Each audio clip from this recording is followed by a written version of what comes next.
Birada sa pagtuo.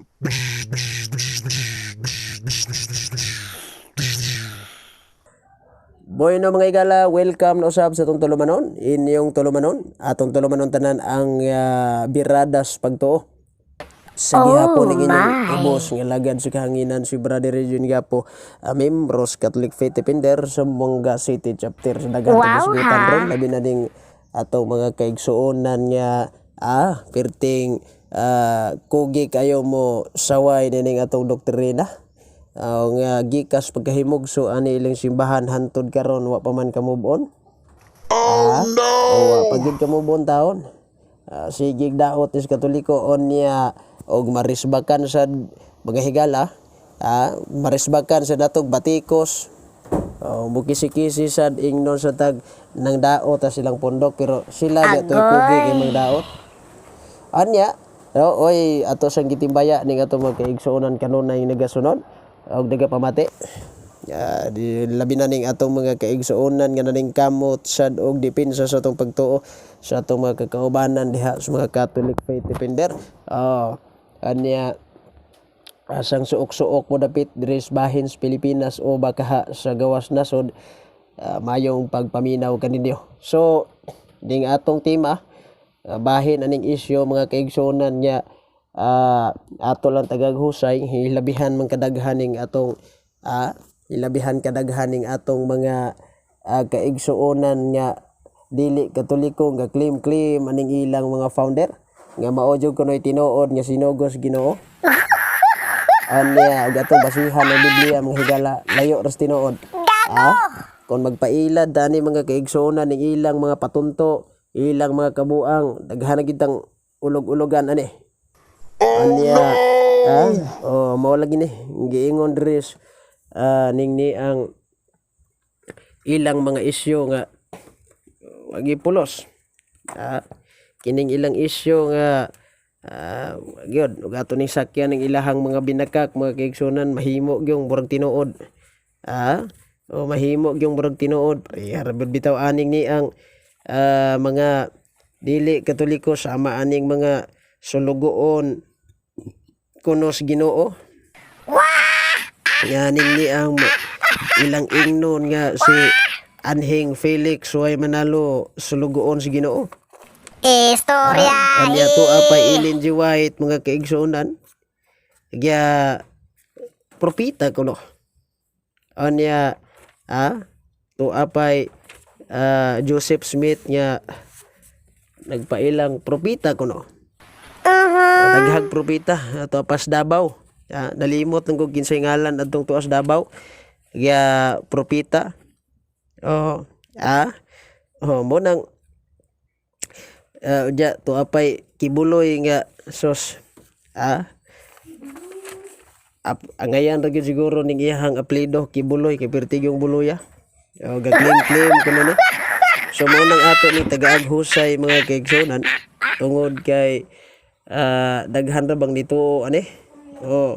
Pertig daghanang dito ani sa ilang mga style unya di katuuhan no kadtong mga nailad murag gitoy nagpailad anya Kaklaro angay tang masayod mga kaigsuonan nya di matod pas atong Ginoong Hesukristo diha sa Mateo 24 bersikulo 24 ngadtong 25 ang mutungha kuno ning mini nga mga propeta o mga mini nga magtutudlo anya mo na ni no nga gyud dagsang na gining perting daghana kayo anya ingon pa ni Kristo diha sa Lucas kapitulo 16 bersikulo 16 nga ang mga balaod ni Moises ug ang mga propeta taman rang Juan magbubunyag anya nganong naa pa may di tumaw ron mo na ni giingon nga pertig yung mini anya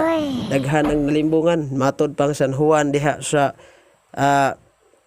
libro niya sa pinadayag nga mosuroy na ining yawa sa kalibutan unya ug tungod ni ana daghan sa dalimbungan bunang kamo nga magpalimbong gyud bunang kamo nga magpalimbong diha poslan man nga mo gina inyong ganahan nga magpalimbong ra mo o adto na lang mo magpalimbong ni Apollo Kibuloy kay murag bintaha to kay tag-iyag yung kalibutan. Pero kining uban nga gapailang propita og sinugo. Yung kalibutan eh. Wala siguro ni kalubian. Kalibutan hinuon. Bueno, no nga ana ba no? Munang magbantay tani ini. Pero kita nga mga Katoliko, di man ta mailad aning ilang mga style kay si San Pablo kanunay sad nato nga nag-auhag niya na, no? Ya sa Roma Kapitulo 16, versikulo 17, hanyoon ko kamo mga kaigsonan nga maglikay ug magbantay kamo niadto mga taong buot mo samok sa inyong pagtuo mo bahin-bahin. Sure. Ato gini kanunay gilikayan ni sila. Kay aron di ta mailad ani nya kalaglagan ra man ni atong sangputan. Bahala na lang. Bahala na lang kung sa ilang i-offer to mga kaigsunan ug di ta kadawat basta di lang ta magpahilad na may uban nga kugi kay manghatag og mga hinabang aron nga dagdag poin sa ilahang simbahan og adto na magpamimbro sa ilaha. Budak kadugay advertise silang TV, sa ilang mga channel, mga kaigsunan nga kuno sila nanghatag. Sila nagmatinabangon aron daghang madani ba unya points man nila sa ilahang mga membro, no? Pero sa ilahang mga pagpanghatag layo ras tinuod. So kaya to ning isintro nga diha sa mga atong palibot-palibot ron daghan ra ba ning manakasaka og kabalayan nga mura pod og kining ni ang mga irong buang nga way tagi mga iro bang way tag-iya anya murag kini laging mga manok way kay galingong pugaran kasi gig saka-saka aning pastilan sige ilok og Biblia ang gikan ra pos Katoliko nya iunay ra pog tiras Katoliko mas mapay magpamimbro na lang mo simbahang Katoliko aron mag-usa natang tanan aron mag-usa natang tanan kay lisod ning magama tag galingon natong relihiyon o niya layo ras tinuod. Kay ni Adres 127 sa sulat ni Salmista David bersikulo 1 nga kawang lang da itong mga simbahan or mga templo, mga balay nga gitukod lamang og tao. Bueno, so inaot nya di ta magpalimbong aning mga limbungan kay unya og mahiadto ta sa impierno lisod na. Claro. Bueno, daghang salamat sa inyong pagpaminaw og maayong adlaw kanatong tanan. God bless us all. Hangtod sunod nga higayon.